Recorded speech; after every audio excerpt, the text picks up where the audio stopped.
आज हम NCERT class 10th की साइंस के चैप्टर फर्स्ट को पढ़ेंगे, जिसका नाम है रासायनिक अभिक्रिया एवं समीकरण। इसके फर्स्ट पार्ट को हम पढ़ चुके हैं। अब हम इसके सेकंड पार्ट को पढ़ेंगे, जिसमें जो थ्योरी बची हुई है वो पढ़ेंगे और इसके जो सॉल्यूशन है वो पढ़ेंगे। अगर आपको मेरे वीडियो अच्छे लग रहे हैं तो प्लीज़ मेरे चैनल को सब्सक्राइब कीजिए और अपने दोस्तों के साथ शेयर कीजिए। अब हम स्टार्ट करते हैं सेकंड पार्ट। आगे हम रिडक्स रिएक्शन पढ़ते हैं। जो रिडक्स रिएक्शन होती है उसमें उपचयन और अपचयन होता है। जो ऑक्सीडेशन और जो रिडक्शन होता है वो एक ही साथ होता है। जैसे आगे एग्जांपल दे रखा है कि जो कॉपर ऑक्साइड है, अगर उसके हाइड्रोजन गैस के साथ रिएक्शन करा दी जाए तो कॉपर अलग हो जाएगा और पानी बाहर निकलेगा। जिसमें क्या हुआ, जो कॉपर है उसने ऑक्सीजन को क्या कर दिया, बाहर निकाल दिया, और जो हाइड्रोजन है उसमें ऑक्सीजन ऐड हो गया। तो जो हाइड्रोजन है उसका ऑक्सीडेशन हुआ है और जो कॉपर है यहाँ पे उसका रिडक्शन हुआ है। आगे 2-3 एग्जाम्पल दे रखे हैं, जैसे कि जिंक ऑक्साइड ने ऑक्सीजन बाहर निकाल दिया तो जो जिंक है उसका क्या हुआ, रिडक्शन हो गया, और जो कार्बन है उसके ऑक्सीजन ऐड हो गया तो उसका क्या हो गया, ऑक्सीडेशन हो गया। आगे पढ़ते हैं कि जो संक्षारण होता है या जो कोरोजन होता है वो क्या होता है। जैसे कि जो चांदी होती है या जो तांबा होता है, जो लोहा होता है, उनके ऊपर परत जम जाती है जब वो किसी अम्ल या आर्द्रता के संपर्क में आती हैं, तो उसी को क्या कहते हैं, संक्षारण या कोरोजन कहते हैं। इसीलिए जो लोहे पर अपन पेंट करते हैं उसको कोरोजन से बचाने के लिए। आगे दे रखा है जो विकृत गंधिता क्या होती हैं। जो भी वसायुक्त या तेलीय खाद्य सामग्री होती है वो लंबे समय तक नहीं रहती, उसमें बदबू आने लग जाती है, क्योंकि उस जो खाद्य सामग्री है उसका उपचयन होने लग जाता है या ऑक्सीडेशन होने लग जाता है। इसलिए उसको खराब होने से बचाने के लिए उसमें एंटीऑक्सीडेंट मिलाए जाते हैं ताकि वो खराब ना हो। जैसे आपने देखा होगा जो चिप्स आती हैं, जो चिप्स के पैकेट आते हैं उसमें गैस भरी हुई होती है, उस वो ऑक्सीजन को निकाल के नाइट्रोजन गैस भरी जाती है, वो एक एंटीऑक्सीडेंट का काम करती है। ऐसे जो रिफाइनरी तेल आता है उसमें जो विटामिन ई डाला जाता है वो एंटीऑक्सीडेंट का काम करता है। जैसे और जूस वगैरह आते हैं उनमें विटामिन सी होता है जो कि एक एंटीऑक्सीडेंट का काम करता है। आगे क्वेश्चंस पढ़ते हैं। पहले दे रखा है एक रिएक्शंस दे रखे हैं, आपको बताना है कि इसमें से कौन सा सही है कौन सा गलत है। जैसे कि जो लेड ऑक्साइड है और यहाँ पे कार्बन है, अब लेड ने क्या है, ऑक्सीजन निकाल दिया और कार्बन के साथ जो ऑक्सीजन है वो ऐड हो गया। तो इसमें क्या हो रहा है, जो लेड ऑक्साइड है उसका तो क्या हो रहा है, अपचयन हो रहा है, और जो कार्बन है, जो कार्बन डाइऑक्साइड है उसका क्या हो रहा है, ऑक्सीडेशन हो रहा है, उपचयन हो रहा है। तो इसमें ये दो ही सही हैं कि जो लेड ऑक्साइड है वो उसका रिडक्शन हो रहा है, और जो कार्बन डाइऑक्साइड है उसका रिडक्शन हो रहा है, और इसमें ए और सी हैं वो गलत हैं। अपन को जो कथन गलत हैं वही निकाले। इसका जो आंसर है वो क्या हो जाएगा, सेकंड हो जाएगा। ए और सी इसके गलत हैं, क्योंकि जो लेड ऑक्साइड है उसका क्या हो गया, रिडक्शन हो गया है, और जो कार्बन डाइऑक्साइड है उसका ऑक्सीडेशन हो गया है। आगे ये रिएक्शन दे रखी है, आपको बताना है कि ये कौन सी रिएक्शन है। जैसे कि ये कौन सी दे कि फेरस ऑक्साइड की एल्यूमिनियम के साथ जब रिएक्शन कराते हैं तो एल्यूमिनियम ऑक्साइड बनता है और आयरन बाहर निकल जाता है। तो यहाँ पे क्या किया, जो फेरस है इसकी जगह किसने ले ली, एल्यूमिनियम की ले ली। तो ये कौन सी अभिक्रिया हो गई, ये विस्थापन अभिक्रिया है या डिकम्पोजिशन रिएक्शन है। तो इसका जो आंसर है वो क्या हो जाएगा, डी। सेकेंड क्वेश्चन का आंसर हो जाएगा डी, विस्थापन रिएक्शन। थर्ड क्वेश्चन है कि जो लोहा चूर्ण है उसकी अगर हाइड्रोक्लोरिक एसिड डालते हैं तो क्या होता है। जब अपन आयरन होता है उस पर अगर अपन HCl डालेंगे तो उससे क्या होगा, आयरन क्लोराइड बन जाएगा और हाइड्रोजन गैस बाहर निकलेगी। तो इससे क्या होगा, जो ए है वो सही होगा, उसमें से हाइड्रोजन गैस बाहर निकलेगी और आयरन क्लोराइड बनेगा। फोर्थ क्वेश्चन दे रखा है कि जो संतुलित रासायनिक समीकरण क्या है, रासायनिक समीकरण को संतुलित करना क्यों आवश्यक है। तो मैंने आपको बताया था कि संतुलित रासायनिक समीकरण वो होती है जिसकी लेफ्ट हैंड साइड और जो राइट हैंड साइड में परमाणुओं की संख्या है वो बराबर होनी चाहिए। क्योंकि जो मास कन्वर्जन का रूल है या जो द्रव्यमान संरक्षण का जो नियम होता है वो क्या कहता है कि जो द्रव्यमान होता है उसको न तो बनाया जा सकता है न ही उसको नष्ट किया जा सकता है। उसी रूल के अकॉर्डिंग इसमें जो केमिकल रिएक्शंस होती हैं उनको अपन बैलेंस्ड करते हैं। फिफ्थ क्वेश्चन दे रखा है कि ये जो रिएक्शंस हैं इनको संतुलित करके लिखना है। सबसे पहली जो रिएक्शन है कि जो नाइट्रोजन है वो हाइड्रोजन के साथ रिएक्शन करके अमोनिया बनाती है। तो जो हाइड्रोजन है वो नाइट्रोजन के साथ रिएक्शन करके अमोनिया बनाती है। अमोनिया का फॉर्मूला क्या होता है? NH3। तो यहाँ पे ये क्वेश्चन है वो बैलेंस्ड नहीं है, क्योंकि जो लेफ्ट हैंड साइड में नाइट्रोजन एक है जबकि यहाँ पे दो है। तो इसको बैलेंस्ड करने के लिए अपन क्या करेंगे? यहाँ पे 2 लगा देंगे। तो यहाँ पे क्या हो गया? 2NH3। जबकि यहाँ पे अब हाइड्रोजन के कितने हो गए? इस 3 को 2 से गुना करेंगे तो कितने हो गए? 6 हो गए। तो यहाँ पे हाइड्रोजन के 6 बनाने के लिए यहाँ पे क्या लगाना पड़ेगा? 3 लगाना पड़ेगा, ताकि इसको मल्टीप्लाई करते ही कितना आ जाएगा? 6 आ जाएगा। तो इसकी जो बैलेंस्ड क्वेश्चन बनेगी वो बनेगी 3H2 प्लस N2 बनेगा 2NH3। 2 अणु बनेंगे अमोनिया के। तो ये इस तरह से ये क्वेश्चन है वो बैलेंस्ड होगी। नेक्स्ट क्वेश्चन है कि जो हाइड्रोजन सल्फाइड गैस है उसका अगर उसको जलाया जाए तो पानी बनेगा और सल्फर डाइऑक्साइड बनेगी। तो जो हाइड्रोजन सल्फाइड क्या होती है? H2S। और अगर उसको जलाया जाए मतलब जलेगी तो ऑक्सीजन चाहिए, उसको जलाने पर क्या बन रहा है? सल्फर डाइऑक्साइड और पानी बन रहा है। अब अपन इसको संतुलित करते हैं। जैसे यहाँ पे भी जो हाइड्रोजन है वहाँ पे H2, यहाँ पे H2O, तो ऑक्सीजन के यहाँ पे 3 हो गए। यहाँ पे क्या कर देते हैं? 2 लगा देते हैं। सल्फर डाइऑक्साइड के 2 अणु निकल रहे हैं। तो यहाँ पे S2 कितने हो गए? 4 हो गए। जो सल्फर है उसके जो परमाणु हो कितने हो गए? 2 हो गए। और जो यहाँ पे है वो 1 है। इसको 2 बनाने के लिए यहाँ पे क्या करना पड़ेगा? 2 करना पड़ेगा। तो यहाँ पे जो हाइड्रोजन है उसके कितने हो गए? 4 हो गए। और इस साइड में हाइड्रोजन के कितने हैं? 2 ही हैं। तो यहाँ पे बनाने के लिए 2 अणु सल्फर डाइऑक्साइड के निकलेंगे। और यहाँ पे क्या करेंगे? ऑक्सीजन के कितने हो जाएंगे? 2 और 2 4।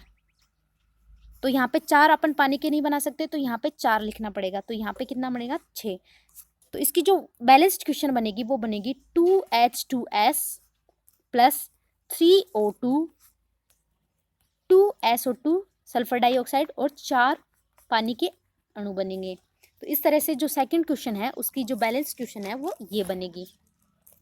नेक्स्ट क्वेश्चन है कि जो एल्यूमिनियम सल्फेट है उसकी जो अभिक्रिया बैरियम क्लोराइड के साथ कराई जाती है, BaCl2 की रिएक्शन Al2SO4 की होल थ्राइस के साथ करवाई जाती है, तो एल्यूमिनियम क्लोराइड बनता है और बेरियम सल्फेट बनता है।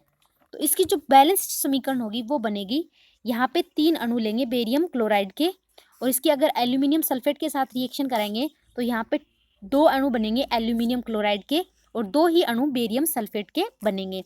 ये क्वेश्चन बनेगी 3BaCl2 Al2SO4 की whole thrice, 2AlCl3 2BaSO4 barium chloride की एल्यूमिनियम सल्फेट के साथ रिएक्शन कराएंगे तो एल्यूमिनियम क्लोराइड और बेरियम सल्फेट बनेगा। जो नेक्स्ट क्वेश्चन है उसमें क्या दे रखा है कि जो पोटेशियम है, मतलब पोटेशियम का जो प्रतीक होता है वो क्या होता है? के। अगर उसकी रिएक्शन अपन पानी के साथ करवाते हैं तो क्या बनता है? पोटेशियम हाइड्रोक्साइड बनता है और जो हाइड्रोजन गैस होती है वो बाहर निकलती है। तो यहाँ पे क्या बन गया? KOH। तो यहाँ पे जो राइट हैंड साइड है इसमें हाइड्रोजन के 3 दे रखे हैं, तो अपन 3 तो बना ही नहीं सकते, तो यहाँ पे अपन 2 लगाएंगे। तो कितने हो गए? 2H2O। तो हाइड्रोजन के कितने हो गए? यहाँ पे 4 हो गए। और ऑक्सीजन के कितने हो गए? 2। तो यहाँ पे अपन को क्या लगाना पड़ेगा? 2KOH। और अब यहाँ अगर 2KOH लिखा देते हैं तो यहाँ पे के जो लेफ्ट हैंड साइड है यहाँ पे एक ही के है, तो यहाँ पे भी अपन को क्या लगाना पड़ेगा? 2 लगाना पड़ेगा। तो इसकी जो बैलेंस्ड क्वेश्चन होगी वो होगी 2KH2O 2H2O बनेगा 2KOH और H2 गैस से बाहर निकलेगी। इस तरह से जो D है उसकी जो बैलेंस क्वेश्चन है वो बनेगी 2K plus 2H2O 2KOH plus H2। जब पोटेशियम की रिएक्शन जल के साथ करवाई जाती है तो पोटेशियम हाइड्रोक्साइड बनता है और ऑक्सीजन गैस बाहर निकलती है। अब 6th क्वेश्चन पढ़ते हैं। इस क्वेश्चन को बैलेंस्ड करना है कि जो नाइट्रिक एसिड होता है उसकी जब कैल्शियम हाइड्रोक्साइड के साथ रिएक्शन कराई जाती है तो वहाँ पे कैल्शियम नाइट्रेट बनता है और जल बाहर निकलता है। तो यहाँ पे आपने देखा कि जो नाइट्रेट है इसके 2 परमाणु हैं राइट हैंड साइड में, ठीक है। तो इस साइड भी 2 होने चाहिए, तो इनको 2 बनाने के लिए यहाँ पे अपन क्या लगा देते हैं? 2 लगा देते हैं। 2HNO3 बना दिया, ठीक है। तो इससे क्या होगा? ये क्वेश्चन बैलेंस्ड हो जाएगी। तो इसकी जो बैलेंस्ड क्वेश्चन है 1 नंबर की वो बनेगी 2HNO3 प्लस कैल्शियम हाइड्रोक्साइड और C कैल्शियम नाइट्रेट और जल बाहर निकलेगा। मतलब यहाँ पे 2 लगाना पड़ेगा और पूरी क्वेश्चन बैलेंस्ड है। आगे अपन देखते हैं कि जो बी है वो कैसे बैलेंस्ड होगा। सोडियम हाइड्रोक्साइड की अगर सल्फ्यूरिक एसिड के साथ रिएक्शन कराते हैं तो सोडियम सल्फेट बनता है और जल बाहर निकलता है। जो बी की रिएक्शन अपन देख रहे हैं। तो अब आपने देखा कि जो राइट हैंड साइड है उसमें जो वाटर का जो हाइड्रोजन है वो 2 ही हैं, जबकि जो लेफ्ट हैंड साइड है उसमें हाइड्रोजन कितने हैं, 3 हैं। तो अपन जब राइट हैंड साइड में हाइड्रोजन 2 नहीं निकाल सकते, या तो 4 निकले, तो यहाँ पे अपन क्या लगा देते हैं, वाटर के 2 अणु निकल रहे हैं। तो यहाँ पे क्या हो गया, जो हाइड्रोजन है वो कितनी हो गई, 4 हो गई। तो इस साइड भी 4 होनी चाहिए। तो अपन क्या कर देंगे, 2NaOH कर देंगे, ताकि जो यहाँ पे जो सोडियम के 2 अणु निकल रहे हैं वो भी बैलेंस्ड हो जाएंगे। इस क्वेश्चन को बैलेंस करने के लिए क्या करना पड़ेगा, जो वाटर है उसके भी 2 अणु लेंगे और जो सोडियम हाइड्रोक्साइड है उसके भी 2 अणु लेंगे। इससे ये क्वेश्चन क्या है, बैलेंस्ड हो जाएगी। अब अपन सी क्वेश्चन के बारे में पढ़ते हैं कि जो सोडियम क्लोराइड है उसकी सिल्वर नाइट्रेट के साथ रिएक्शन कराते हैं तो सिल्वर क्लोराइड बनता है और सोडियम नाइट्रेट बनता है। तो इसको बैलेंस करने के लिए अपन देखते हैं ये क्वेश्चन क्या है, बैलेंस्ड है, क्योंकि यहाँ पे सोडियम का 1 है, यहाँ पे भी 1 है, यहाँ पे नाइट्रेट का 1 है, यहाँ पे भी नाइट्रेट का 1 है, और यहाँ पे भी, यहाँ पे भी। तो ये क्वेश्चन क्या है, बैलेंस्ड है। नेक्स्ट क्वेश्चन देखते हैं डी। जब बेरियम क्लोराइड की सल्फ्यूरिक एसिड के साथ रिएक्शन कराते हैं तो बेरियम सल्फेट बनता है और हाइड्रोक्लोरिक एसिड बनता है। तो इस क्वेश्चन को देखते हैं बैलेंस्ड कैसे करेंगे। यहाँ पे बेरियम सल्फेट है और यहाँ पे देखो जो क्लोरीन है उसके 2 परमाणु है, जबकि जो राइट हैंड साइड है उसमें क्लोरीन 1 ही है। तो इसको क्या बनाना पड़ेगा, 2 बनाना पड़ेगा। तो इस क्वेश्चन डी को बैलेंस करने के लिए जो हाइड्रोक्लोरिक है उसके 2 परमाणु बनेंगे, बस, और कुछ नहीं करना। ये क्वेश्चन बैलेंस्ड है। इसके आगे अपन देखते हैं कि जो कैल्शियम हाइड्रोक्साइड है उसकी कार्बन डाइऑक्साइड के साथ रिएक्शन कराते हैं तो कैल्शियम कार्बोनेट बनता है। तो ये देखते हैं, जो कैल्शियम हाइड्रोक्साइड है इसकी रिएक्शन जब कार्बन डाइऑक्साइड के साथ करवाते हैं तो कैल्शियम कार्बोनेट बनता है और जल बाहर निकलता है। तो ये क्वेश्चन बैलेंस्ड है, इसमें कोई भी ज़रूरत नहीं है बैलेंस करने की। ये कैल्शियम हाइड्रोक्साइड है, यहाँ पे ऑक्सीजन हाइड्रोजन के 2 हो गए। तो इस तरह से ये क्वेश्चन बैलेंस्ड है। आगे देखते हैं बी। जब सिल्वर नाइट्रेट के साथ रिएक्शन कराते हैं AgNO3 तो क्या बनता है, जिंक नाइट्रेट बनता है, NO3 की होल ट्वाइस, और सिल्वर बाहर निकलता है Ag। तो इस क्वेश्चन को बैलेंस करने के लिए क्या करेंगे कि यहाँ पे जिंक 1 है लेफ्ट हैंड साइड में, तो यहाँ राइट हैंड साइड में भी 1 ही है, तो जिंक को बैलेंस करने की जरूरत नहीं है, जिंक बैलेंस्ड है। अब यहाँ पे देखते हैं कि जो नाइट्रेट है यहाँ पे 2 हैं और जबकि यहाँ पे 1 ही है। तो यहाँ पे 2 लाने के लिए अपन क्या करेंगे, 2AgNO3। तो यहाँ पे 2 लिया, तो यहाँ पे सिल्वर के भी कितने हैं, 2 हैं, तो यहाँ पे भी बाहर कितने निकलेंगे, 2। तो यहाँ पे 2 लगाया जाएगा और यहाँ पे लेफ्ट हैंड साइड में यहाँ 2 लगेगा और यहाँ राइट हैंड साइड में यहाँ पे 2 लगेगा। तो इस तरह से इक्वेशन क्या है, बैलेंस्ड हो जाएगी। आगे दे रखा है कि जो बेरियम क्लोराइड होता है BaCl2 उसकी रिएक्शन अगर पोटेशियम सल्फेट के साथ करवाते हैं, K2SO4 के साथ करवाते हैं तो जो बेरियम सल्फेट बनता है और क्या बनते हैं, 2KCl बनते हैं। तो ये क्वेश्चन इस तरह से बैलेंस होगी। बेरियम क्लोराइड की अगर पोटेशियम K2SO4 के साथ रिएक्शन कराते हैं तो बेरियम सल्फेट बनता है और पोटेशियम क्लोराइड बाहर निकलता है। तो पोटेशियम क्लोराइड के भी 2 अणु आएंगे यहाँ पे, क्योंकि यहाँ पे क्लोरीन के कितने हैं, 2, तो इसलिए पोटेशियम के भी कितने आएंगे, 2, इसलिए 2KCl बाहर निकलेगा। क्वेश्चन करते हैं, उसमें क्या लिखना है कि जो रिएक्शन है उसको बैलेंस करना है और ये बताना है कि वो कौन से टाइप की रिएक्शन है।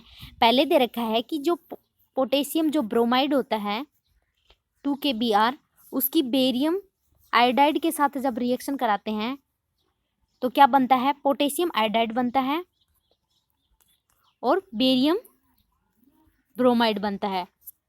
तो इसकी जो बैलेंस्ड क्वेश्चन है वो ऐसे बनेगी, 2KBr 2BAi and 2KI and 2BABr, potassium bromide barium iodide, potassium iodide barium bromide. तो ये आपको बताना है कि ये कौन से टाइप की रिएक्शन है। इसमें आपको ये पता चल रहा है कि जो पोटेशियम है वो आयोडाइड के साथ आ रहा है और जो ब्रोमाइड है वो बेरियम के साथ आ रहा है। मतलब यहाँ पे क्या हो रहा है, जो आयन है उनका एक्सचेंज हो रहा है। तो मैंने आपको बताया था कि जिस क्वेश्चन में आयन एक्सचेंज होते हैं वो द्विविस्थापन या डबल डिकम्पोजिशन रिएक्शन कहलाती है। तो जो ए नंबर है वो द्विविस्थापन रिएक्शन है।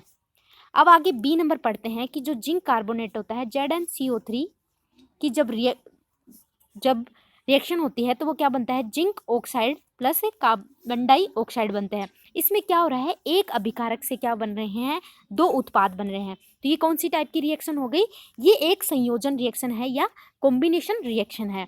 तो पहले नंबर द्विविस्थापन, बी नंबर हो जाएगी संयोजन रिएक्शन। अब सी नंबर पढ़ते हैं। सी में क्या है, जब हाइड्रोजन और जब क्लोरीन गैस को रिएक्शन करवाई जाती है तो हाइड्रोक्लोरिक एसिड बनता है। इसमें क्या हो रहे हैं, दो अभिकारक से एक उत्पाद बन रहा है। तो ये कौन सी रिएक्शन है, ये वियोजन अपघटन या डिकम्पोजिशन रिएक्शन है। सी कौन सी रिएक्शन है, एक वियोजन रिएक्शन है। आगे दे रखा है कि जो मैग्नीशियम होता है उसके हाइड्रोक्लोरिक एसिड के साथ रिएक्शन करवाते हैं तो मैग्नीशियम क्लोराइड बनता है और हाइड्रोजन गैस बाहर निकलती है। तो इसमें क्या हो रहा है, जो मैग्नीशियम है उसने किसकी जगह ले ली, यहाँ पे हाइड्रोजन की जगह ले ली, मतलब उसको विस्थापित कर दिया। तो ये भी कौन सी अभिक्रिया है, कि विस्थापन अभिक्रिया है, जो किसको एक्सचेंज कर दिया, यहाँ पे हाइड्रोजन को एक्सचेंज कर दिया। नेक्स्ट 9 नंबर क्वेश्चन है कि ऊष्माक्षेपी और ऊष्माशोषी अभिक्रियाएं क्या हैं, एक्सोथर्मिक या एंडोथर्मिक रिएक्शन क्या होती हैं। तो मैंने वो बताया था कि जिस रिएक्शन में ऊष्मा निकलती है या ऊर्जा निकलती है उत्पाद के साथ, तो वो कौन सी रिएक्शन होती है, वो ऊष्माक्षेपी या एक्सोथर्मिक रिएक्शन होती है। और वह रिएक्शन जिसको करने के लिए या उस अभिक्रिया को करने के लिए ऊष्मा या ऊर्जा की आवश्यकता होती है, उसको ऊष्माशोषी या एंडोथर्मिक रिएक्शन कहते हैं। जिसमें ऊष्मा बाहर निकलती है उसको ऊष्माक्षेपी, और जिसके लिए ऊष्मा की जरूरत होती है उसको ऊष्माशोषी अभिक्रिया कहते हैं।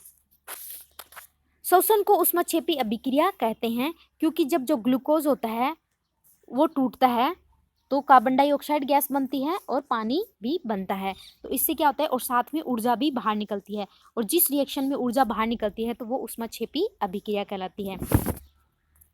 जो संयोजन और जो वियोजन अभिक्रियाएं हैं वो एक दूसरे के अपोजिट होती हैं, क्योंकि संयोजन में एक अभिकारक से दो या दो अधिक उत्पाद बनते हैं, और वियोजन में दो या दो अधिक जो उत्पाद होते हैं उससे एक अभिकारक बनता है। तो ये दोनों ही एक दूसरे के विपरीत हैं। इसके अगर आप उदाहरण देना चाहो तो लिख सकते हो। जो संयोजन रिएक्शन होती है उसका उदाहरण तो हो जाएगा C+O2, तो कार्बन डाइऑक्साइड गैस बनेगी। इसमें दो अभिकारक से एक उत्पाद बना। और अगर वियोजन रिएक्शन का उदाहरण देखना है तो जो फेरस सल्फेट होता है उससे क्या बनता है, Fe2O3 फेरस ऑक्साइड और सल्फर डाइऑक्साइड और सल्फर ट्राइऑक्साइड बनता है। मतलब एक ही अभिकारक से तीन उत्पाद बन गए। तो ये कौन सी रिएक्शन हो गई, वियोजन रिएक्शन। और जो कार्बन है वो ऑक्सीजन के साथ रिएक्शन करती है तो कार्बन डाइऑक्साइड बनती है। तो ये किस टाइप की रिएक्शन है, ये एक संयोजन या कंपोजिशन रिएक्शन है। आगे क्वेश्चन दे रखा है कि आपको एक ऐसी समीकरण लिखनी है जिसमें ऊष्मा, प्रकाश एवं विद्युत की आवश्यकता होती है। जैसे कि जो आयरन सल्फेट होता है उसकी जो रिएक्शन होती है उसके लिए ऊर्जा की आवश्यकता होती है। उसके लिए क्या होगा, 2FeSO4 की जब रिएक्शन होती है तो उसके लिए ऊर्जा की आवश्यकता होगी। उससे क्या बनेगा, फेरस ऑक्साइड और सल्फर डाइऑक्साइड और सल्फर ट्राइऑक्साइड गैसें बनेंगी। मैंने पीछे आपको ये रिएक्शंस कराई थी। सेकंड पढ़ेंगे कि सूर्य का प्रकाश किस में जरूरत है। अपन ने पढ़ा था कि 2AgCl सिल्वर क्लोराइड को जब सूर्य के प्रकाश में रखा जाता है तो 2Ag और जो क्लोरीन गैस है वो बाहर निकलती है। तो इसके लिए किसकी जरूरत हुई, सूर्य के प्रकाश की जरूरत हुई। और जो एल्यूमिनियम ऑक्साइड है वो विद्युत की उपस्थिति में रिएक्शन होती है या उसमें विद्युत अपघटन रिएक्शन होती है। नेक्स्ट क्वेश्चन है कि जो विस्थापन एवं द्विविस्थापन अभिक्रियाओं में क्या अंतर है।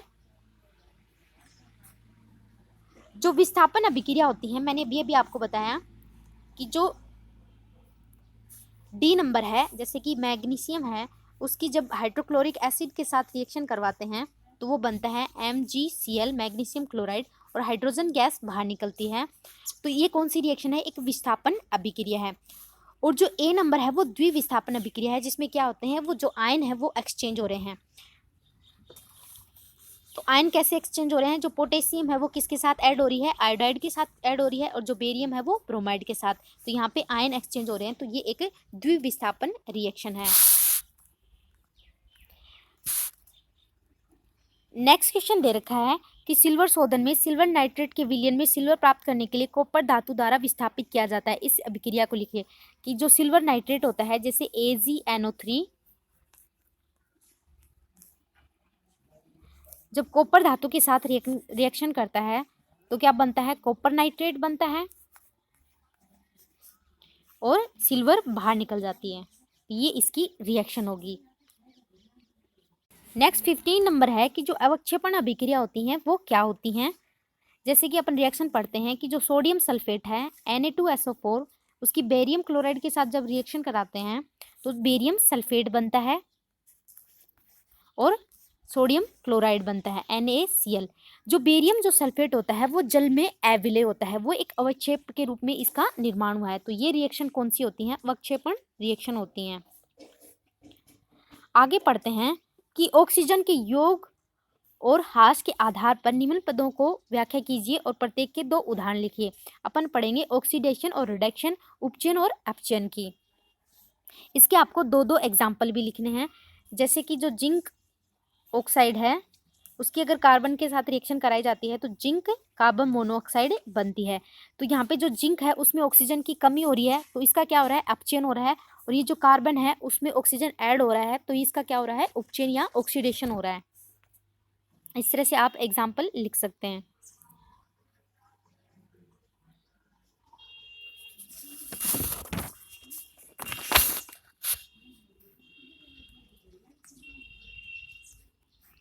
आप आगे क्वेश्चन दे रखा है कि जो लोहे की चीजें होती हैं उन पे हम पेंट क्यों करते हैं, क्योंकि उनका संक्षारण हो जाता है या उन पे कोरोजन लग जाती है। लोहा, तांबा और चांदी पे।